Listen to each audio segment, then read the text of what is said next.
Un masón debe tener buenas relaciones sociales, debe tener buena conducta social. Esta logia de Manzanillo, su venerable maestro va a ser Carlos Manuel de Céspedes, conocido en la masonería como Hortensio. La bandera nacional, nuestra enseña nacional, no contiene símbolos masónicos de forma aislada. Donde quiera que hay un masón, irradia cultura.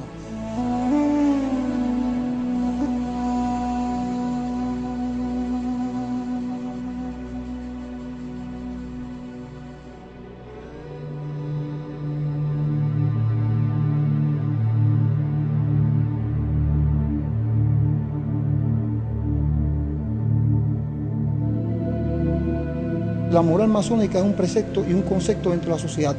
Si partimos del propio origen de la masonería, ¿qué significa el término masón?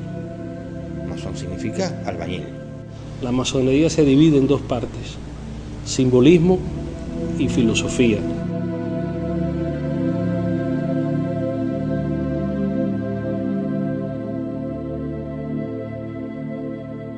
Quienes integraron inicialmente esta fraternidad fueron obreros, fueron trabajadores, no fue una alta clase social. Y de ahí se siguió nutriendo esa masonería. Por tanto, es a partir de los años 80, quizás mediados de los 70, años 80, en adelante, en que hay una ascendencia, un crecimiento en cuanto a la membresía de la logia masónica. La masonería admite todo tipo de personas aquí que tengan las condiciones que dijimos inicialmente, que sean hombres libres de buenas costumbres, mayor de 21 años y no mayor de 60. No importa la raza ni la creencia de cada cual, porque aquí dentro de nosotros tenemos legislado que no se puede hablar ni de política ni de religión. Se busca un individuo que sea acorde a los principios que rigen en la sociedad, que cumpla con las normas sociales de un país, que cumpla con la parte ética y moral de la sociedad. Por tanto, hay que buscar un individuo que conozca y que su comportamiento sea afín a la sociedad. Para ingresar aquí tienes que traer los antecedentes penales. Por ejemplo, hay antecedentes que tú lo cumples con la sociedad, pero no lo cumples con la fraternidad. No ser ambicioso, no tratar de estudiar o de superarse para poder entender la obra de la masonería como tal, porque hay que tener nivel para estudiarla. No es que seamos científicos, pero tenemos que dedicarle tiempo al estudio.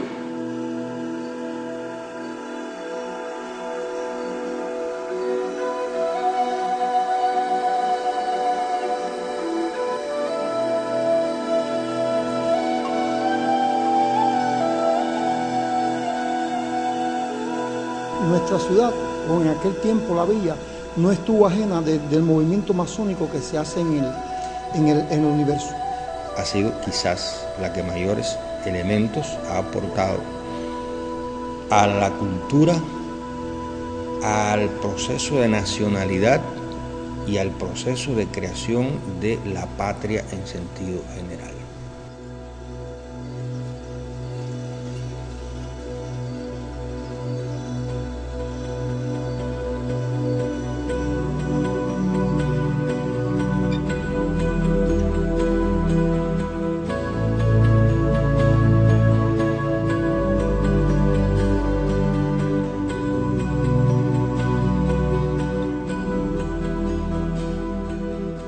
Bayamo, un grupo insigne de patricios revolucionarios, acogieron en primer lugar el libre pensamiento que hace un momento estaba refiriendo y hacen suyos los planteamientos de la propia revolución burguesa francesa, sobre todo de libertad, y comienza un proceso de conspiración contra las autoridades españolas y contra el sistema colonial español en Cuba. Y en Bayamo se funda a partir de 1867 la Logia Estrella Tropical número 19, en la cual su venerable maestro era Francisco Vicente Aguilera, conocido en la masonería como el Ermitaño. Y aparece también Perucho Figueredo y más adelante Perucho Figueredo, que era una de las luces, y Francisco Maceo Osorio. Esta logia Estrella Tropical le sirvió de base o de ramificación a la logia Buena Fe de Manzanillo, que es prohija de la logia Bayamo. En esta logia de Manzanillo su venerable maestro va a ser Carlos Manuel de Céspedes, conocido en la masonería como Hortensio. Se reunían las logias que se fundaron tanto aquí en Bayamo como en Manzanillo, Camagüey, La Tínima, por ejemplo.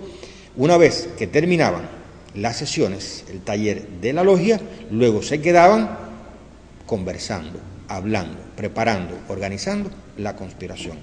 De aquí surge, por ejemplo, como en Bayamo, un comité revolucionario surge precisamente de la dirección propia de la logia que se funda en Bayamo. Es aquí en esta logia de Bayamo donde Perucho Figueredo se le da, en la primera reunión que se hace, la misión de buscar una marcha, un himno que identifica a los cubanos, y surge así nuestra marsellesa, nuestra bayamesa o himno de Bayamo. A partir de 1868, el 10 de octubre, estas logias que se van a conocer como logias del Goca, creadas por Vicente Antúnez de Castro y Bermúdez, van a desaparecer de las ciudades, pero se queda la logia Independencia, fundada por Céspedes, en el campo, y está la logia Tínima, número 16, y la Camagüey, que empiezan a funcionar en los montes de Cuba. Entonces hay que mirar quiénes comenzaron a construir el edificio de la patria, el edificio de la nación. Comenzaron junto con otros que no fueron masones, pero la mayoría sí fueron masones. Comenzaron los masones a construir esos cimientos de la patria. Por ejemplo, más del 80% de los sublevados en Camagüey eran miembros de la logia Tínima. Pero permíteme cerrar con un caso. Nuestro apóstol, José Martí, también fue masón. También dedicó mucho tiempo a pulir esa piedra bruta que era el proceso revolucionario cubano.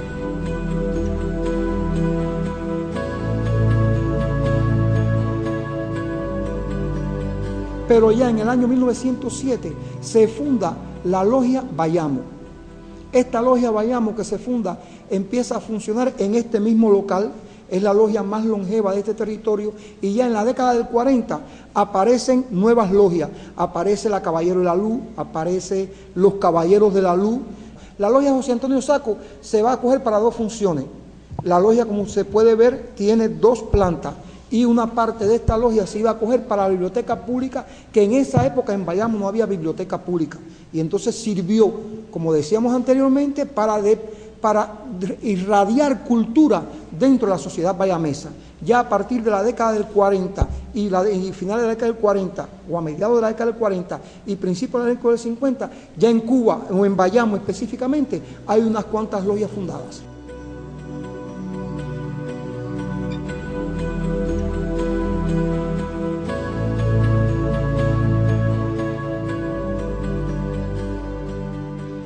Cuando triunfa la revolución en 1959, no todos aceptaron la revolución como tal. No todos aceptaron los cambios que se estaban haciendo y los cambios que sobrevendrían. A partir de ahí, hubo algunos sectores de la sociedad que no estuvieron de acuerdo con esos cambios. Inicialmente, hubo quienes dentro de la institución de la logia masónica se refugiaron para no manifestar un apego, un acuerdo con los cambios revolucionarios. Y desde ahí tuvieron actitudes que no siempre fueron consecuentes con los cambios que se estaban proyectando dentro de la sociedad cubana en sentido general.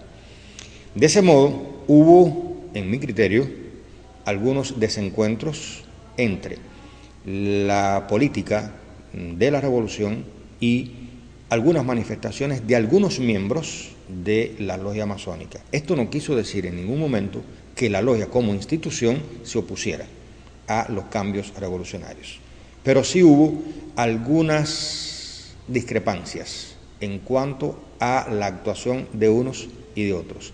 Eso hizo que alguna parte de la población se retrajera y no acudiera a formar parte de la masonería. Y todo el que se inicie en ella es porque antes de llegar ahí indaga sobre los principios básicos que rigen esta orden.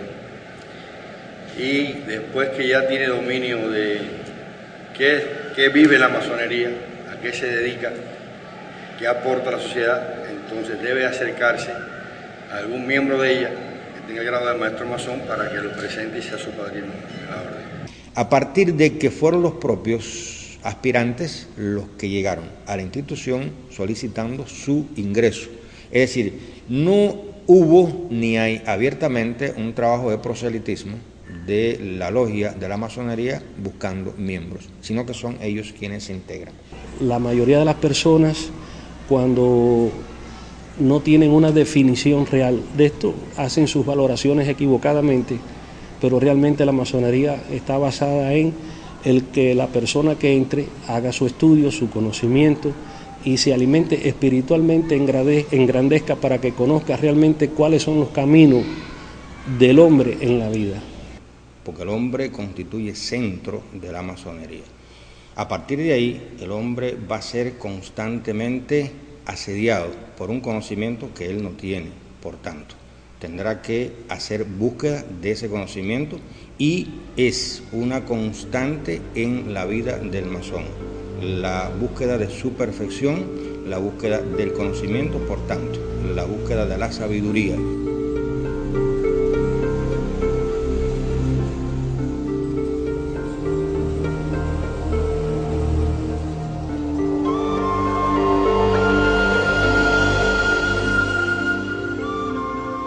Entre los símbolos fundamentales de la masonería está las estatuillas que están siempre presentes aquí dentro del templo.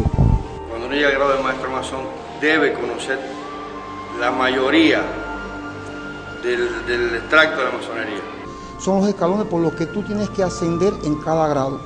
Estas ciencias por las cuales el hombre debe conducirse, por las cuales el hombre debe ascender a lo más puro del ser humano, del género humano, son indispensables.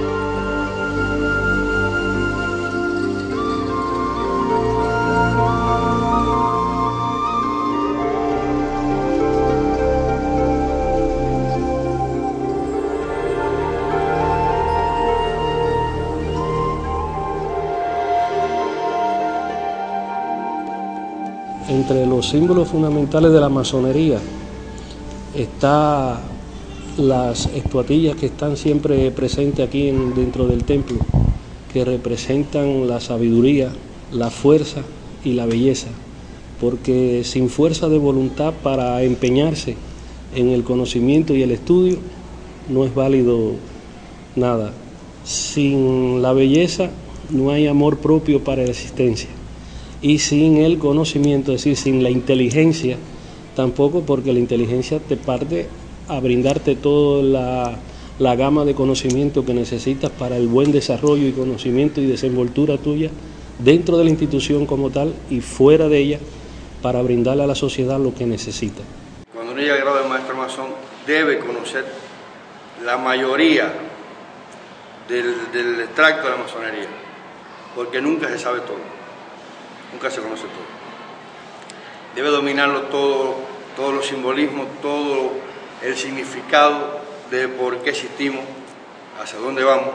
Esos escalones que se ven en los sitiales del segundo vigilante, del primer vigilante y del maestro masón, son los escalones por los que tú tienes que ascender en cada grado. Es una edad simbólica. Si no cumples con lo que te dice ahí, no puedes ascender al grado inmediato superior. Y como tú ves, dice fe, esperanza y caridad. Tú tienes que tener fe en algo.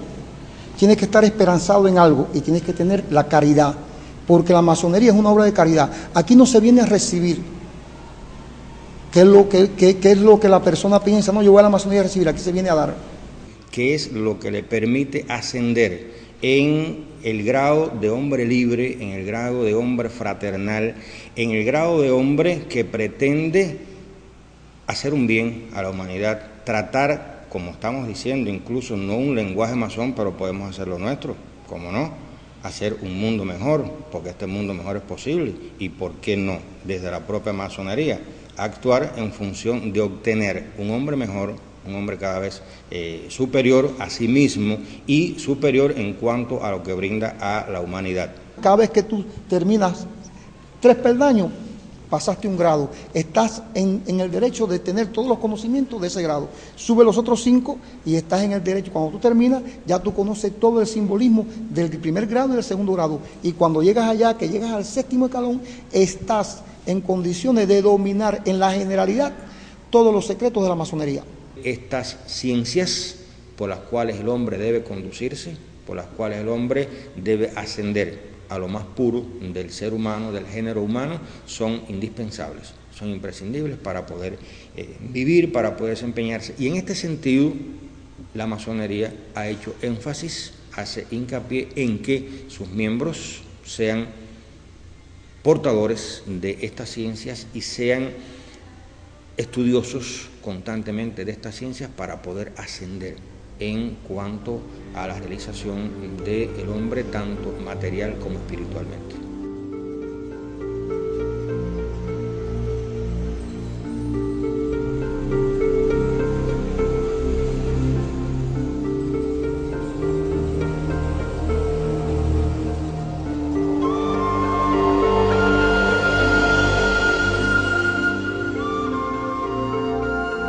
La bandera nacional, nuestra enseña nacional, no contiene símbolos masónicos de forma aislada. ¿Por qué? Porque ella en sí misma constituye un símbolo masónico. Si te percatas, como ya habíamos conversado anteriormente y habíamos referido, en la masonería simbólica existen 3 grados. El grado de aprendiz es representado por el número 3, el grado de compañero masón representado por el número 5 y el grado de maestro masón representado por el número 7. De forma general, esta bandera tiene encerrada en sí misma toda esta simbología, pero voy más allá todavía. El triángulo de la bandera, él representa democracia, pero está formado desde el punto de vista geométrico, es un triángulo equilátero. Ese triángulo equilátero, ¿qué significa? Libertad, igualdad y fraternidad. ¿Y qué representa además esa estrella dentro de la enseña nacional? Esa estrella no es más que la independencia, pero además los colores de la bandera son los que simbolizan a la vez los colores de la patria. Independientemente de que la enseña nacional sea muy diferente a la bandera de Carlos Manuel de Céspedes, las dos tienen algo que las une y es ese ideal masónico, esa manera de querer representar los principios masónicos en ese símbolo que cabalgó durante tanto tiempo en las gestas independentistas y que marcó tanta historia, tanto para Cuba como para el mundo. Bayamo, la única ciudad de Cuba autorizada a izar a la vez 2 banderas. Y ahí las encuentras también al lado, custodiando la estatua de Céspedes, te encuentras las 2 banderas. Estamos hablando de la Plaza de la Revolución, la primera plaza de la Revolución, cuando en 1868 Céspedes tomó la ciudad, fue nombrada Plaza de la Revolución. Y hoy preside esa plaza una estatua pedestre de Carlos Manuel de Céspedes. Pero esa estatua pedestre de Carlos Manuel de Céspedes fue esculpida por un masón. Y cuando usted mira la estatua de Céspedes, está parado como se para un maestro masón.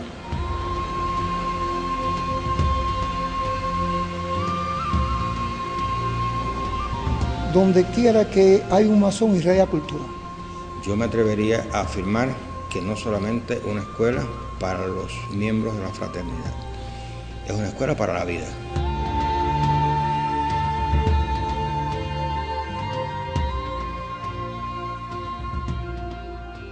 Donde quiera que hay un masón, irradia cultura.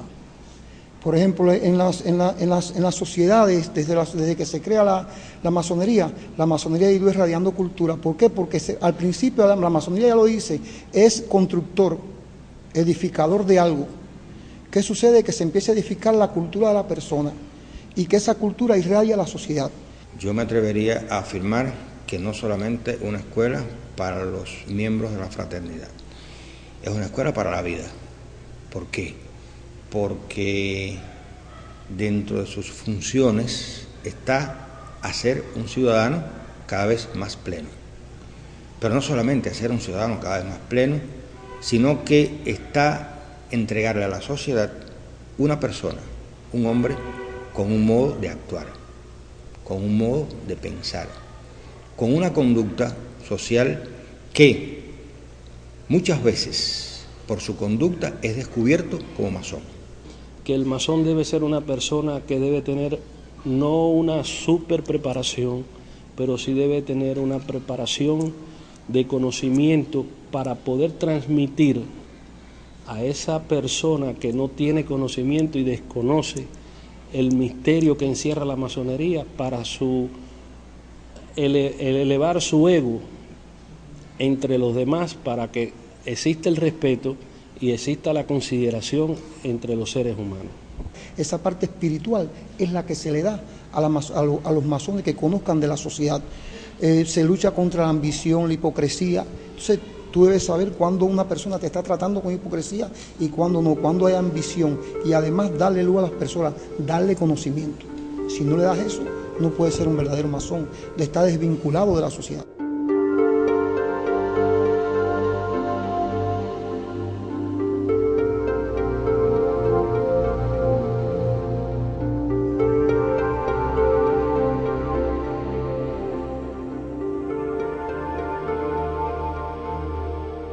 Esta escuela ha sido transmitida de generación en generación de la masonería.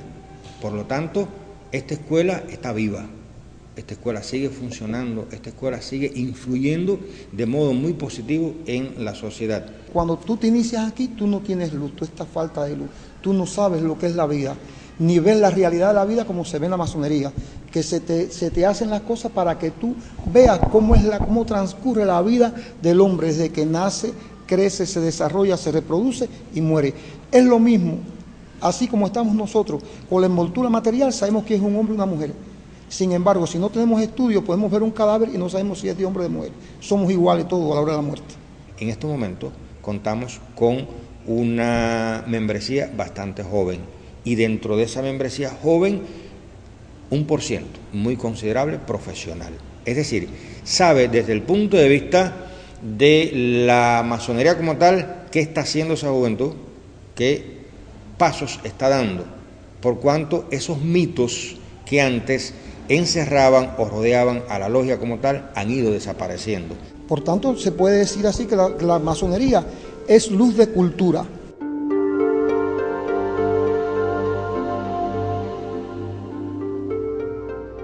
Estamos guiados eternamente por el Oriente. El Oriente es simbolismo de nacimiento del sol, la luz que a todos nos alumbra. Entonces, a partir de que el profano ingresa en la masonería, comienza a ver la luz, comienza a tener un camino que recorrer alumbrado, ordenado, indicado desde qué es lo más correcto que tiene que hacer en la vida.